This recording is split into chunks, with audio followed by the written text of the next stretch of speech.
Magandang hapon po sa ating lahat, guys.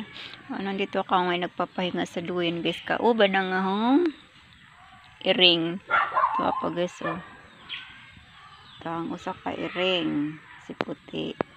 Ano naman si orange. Ano yung kauban karon diri, guys. Nagduyan-duyan ko, guys. Kaya nag-relax ako sa akong lawas kay sa sunod na adlaw sa Biyernes, guys. Luis Ginoo ako'y operahan sa akong polip sa Biyernes mo. Gikan ako ganihang buntag, guys, nagpila sa ospital pero arang kay lisod lagi laman lang watay kwartaan ni kay arang kataas pa ang pila, tapos uli sa mi kay sa Biyernes pa ang among schedule sa operahan ko sa polip sa kanang kay wa man gud ng undang hong di kasi natigil yung pagbe-bleeding ko, kaya kailangan tanggalin yung bukol yata. Yan kung ano bagay yung bakit ko'y hindi natigil yung pagdudugo.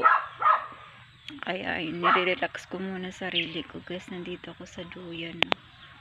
Nakaduyan ako. Tahimik ang kasama ko lang yung aking dalawang pusa ay nasa gitna ng walis.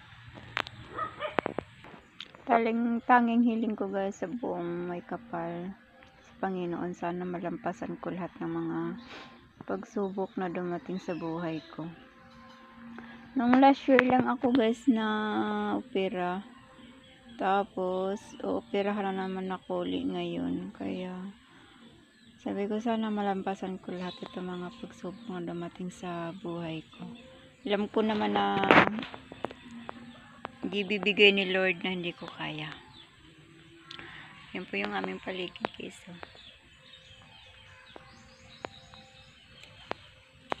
Ayan. Ayan ang aming rambutan. Madami ng yan. Madami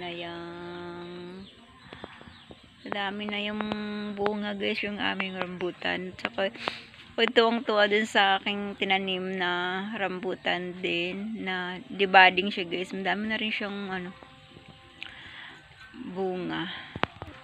Aray ko, tatayo pala ako na kasi pag ako inatayo, guys, na napugalwak yung dugo, kaya iikot ko lang kayo dito, guys, sa puno ng rambutan.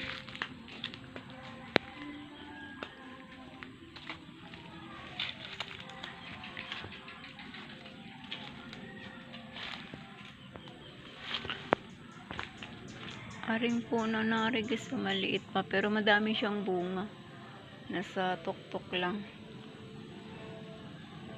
Tapos ito na yung isang araw na pinupunla ng aking mag-ama na paminta. Ayan siya, guys. Yan yung pananim na paminta, black pepper. Yan. May mga na siya, may mga talbos-talbos na siya, guys.